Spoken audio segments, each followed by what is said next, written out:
Welcome to the channel. In this video we are going to be taking a look at Report for the Community 29. This was released on the 26th of June 2021 if you're watching this in the future.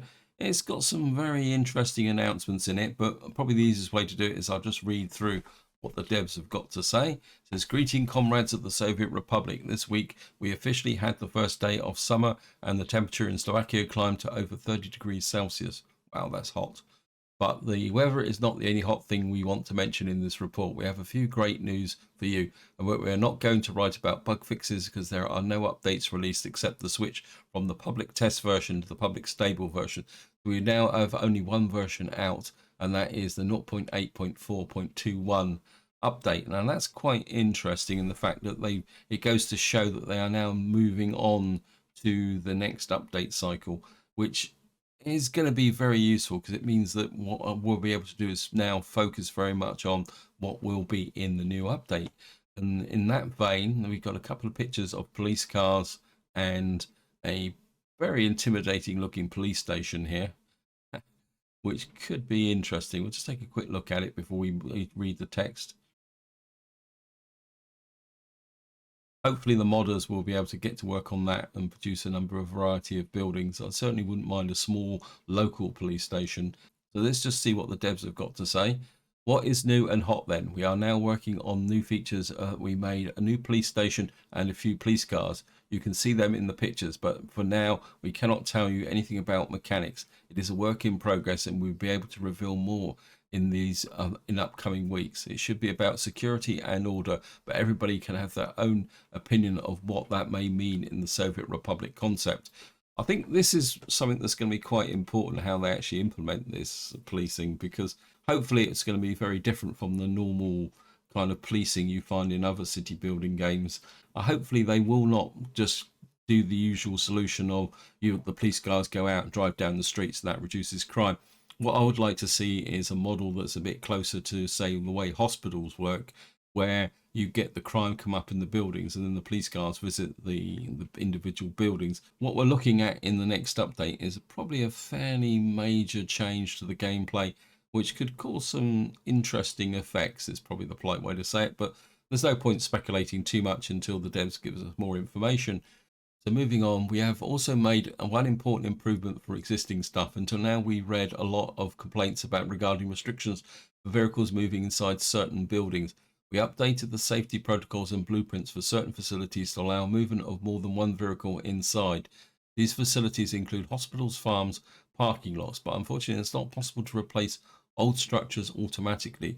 So this change will not impact existing vanilla buildings, but you may rebuild your facilities if you have enough room for that. All new buildings will have this feature after release. One thing I would say about that list is I hope they do a bit of work on the custom sheds to try and improve the turnaround within that building. I know it will require probably a restart and redesign of maps, but I think that could be quite important. And if you look at the pictures, what you've got is the hospital, and it's one of the annoying factors. It looks very much like what they've done is they put a route within the hospital that goes to each parking bay. And I think that will make a big difference in reducing the queues that you get outside of buildings when they're doing a drop-off. So I can really see how that could make a very big improvement to the way the deliveries and the way the vehicles flow around the map. It says the game offers you some challenges you cannot experience in other games if you decide to take them in other games. You can simply delete and replace vehicles and structures, but you do not have other options in this game. You can deal with micromanaging reconstruction by pausing supply routes and redirecting them, and go to slower step-by-step rebuilding of your facilities using construction offers.